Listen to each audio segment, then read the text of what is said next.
do you think really cares if you come back tomorrow?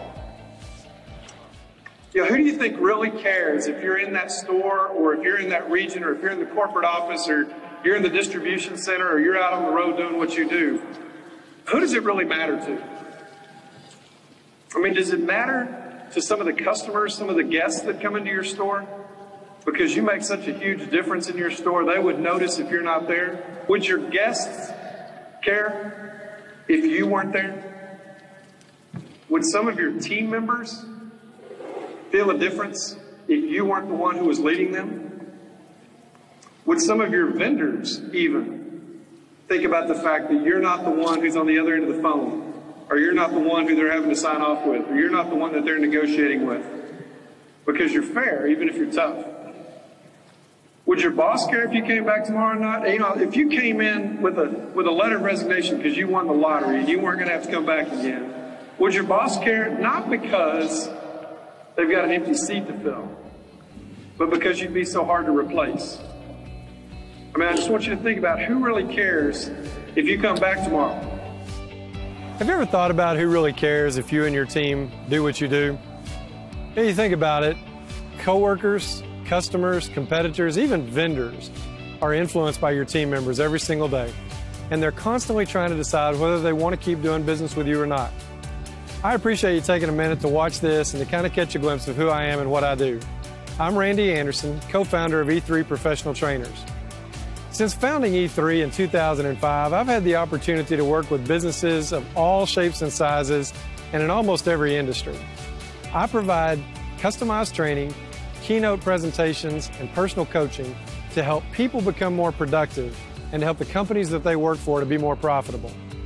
At the same time, I want to show people how they can develop greater influence in life, regardless of their position or title.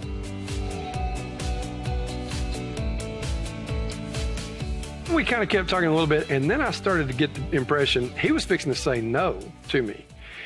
And then I really hit the salesman button, and I panicked. And I thought, if he's going to say no, I'm at least going to go out of this trying. And so we talk a little bit further, and tell me this doesn't sound like the worst used car salesman that you have ever had. What's it going to take to get you in this car today? Can we get you in this car today? Tell me this doesn't sound like this. I said, is there something specific that's keeping you from feeling like you can say yes to me tonight? And he said, well, Randy, I guess I knew y'all were serious, but I just didn't know you were in this much of a hurry. And I said, hang on just a second. You think I want to marry her Saturday night? I just want to ask her to marry me Saturday night. Oh, Randy, that'd be fine. We would love to have you as a son-in-law. And he still laughs about how fast I went. Okay, thank you very much, bye. And I hung up on him.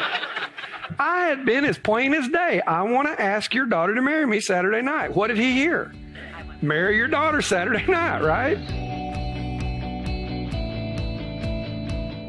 I don't think you're losing huge chunks of time during the course of the day. I think you're losing drops at a time.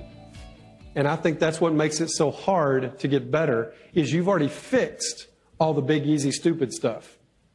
My little 7-year-old would say, ooh, Dad said the S word. It's easy to fix the big, stupid stuff. It's hard to fix the little places we're losing time. How many of you would say that it is fair to say our problems with time management, personal productivity come from either someone else, technology, or ourselves? Raise your hand.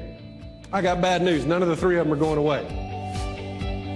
I know it's hard to try to pick who you're going to utilize to train your team or motivate an audience just by watching a bunch of videos. It's a little bit like going to a movie and hoping that all the best parts weren't in the trailer.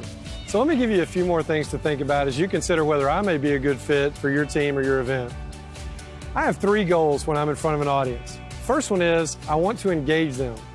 I want to get them to really like what they do, to really care about what they're doing, to care about the results that they produce. Whether I do that through a motivational, inspirational presentation or one of my sessions where I guide people through self-evaluation and personal planning, I really want them to see how what they do matters. Getting them to care is step number 1. Number 2, I want to better equip them to do their job better. Whether we're doing time management and organization training or conflict resolution and communication, I want to show them how they can get more done without working more hours, how they can provide outstanding customer service, both internally and externally, and more importantly, how they can pursue and reflect excellence for all the people in their life. And there's a lot of ways they can do that, but it starts with giving them the right tools and equipment.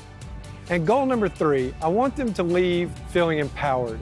I want them to realize that what they do matters and that they want to do their very best at it for themselves and for their team. I want them to realize that they're building their life's legacy by the way that they do their job and by the way that they influence and interact with other people. I don't convey that my way is the only way. In fact, I don't even believe that. I try to give people tools that will help them to be more productive, ideas that will help them to feel like they're accomplishing more and to experience fulfillment in their life. But I want them to be able to do it in a way that uses their strengths and reflects their personality. How many drill bits do you think were sold in America last year? 5 million. Out of those 5 million drill bits, how many of those people do you think took that drill bit, went home and said, put it up in a frame on their wall in the living room and said, man, y'all got to come over Friday night and see my new drill bit. I finally got the last drill bit in the collection. Y'all come over, we're going to have dinner and you're going to look at my drill bit. How many of them wanted a drill bit? How many of them wanted a drill bit of those 5 million? That was their end result they were looking for? What were they looking for? What was the finished product of a drill bit? They want a hole. People are selling drill bits all the time in our society when they ought to be selling holes. If you're selling drill bits, they're worth $2.50 or whatever they cost. But if I'm selling the hole, and that hole is going to go on the living room wall to hang a picture of my family on the last cruise when the family went on vacation right before so-and-so went off to college, or the last family reunion before Grandpa died, every time I walk past that picture, it's worth more than $2.50. Would you agree with that? If I get a phone call and the lawyer says, listen, you know that treasure chest that was in your great uncle's attic, like that y'all used to play with all the time, and it had, you know, Civil War weapons and all that different stuff from what time your great grandparents and everything? Well, in the will, he actually left that to you, but nobody can find a key to it, so you're going to have to get a drill and drill the lock on that to get into it. It's worth more than $2.50. Would you agree? I mean, if you got coal miners trapped a half-mile below ground and they're going to suffocate within 48 hours if we don't get oxygen down to them, it doesn't matter if that drilling rig cost $500,000. It's worth more than that if you're selling the whole. And what happens is a lot of times we're just telling information instead of selling an idea.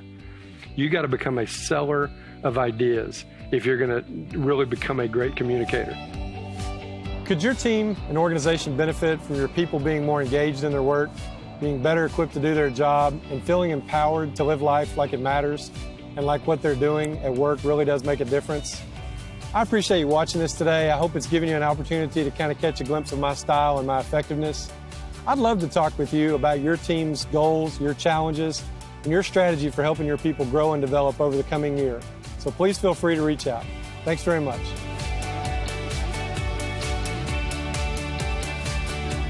How committed are you to personal excellence? I mean, if you think about it, if every single person in the court system today worked just as hard at their job as you do at yours, how good a system would that be? If every single day you had to line up outside of your boss's office to see if you got to come back tomorrow based on what you did today, you think it might change how hard some people work at their job? Absolutely.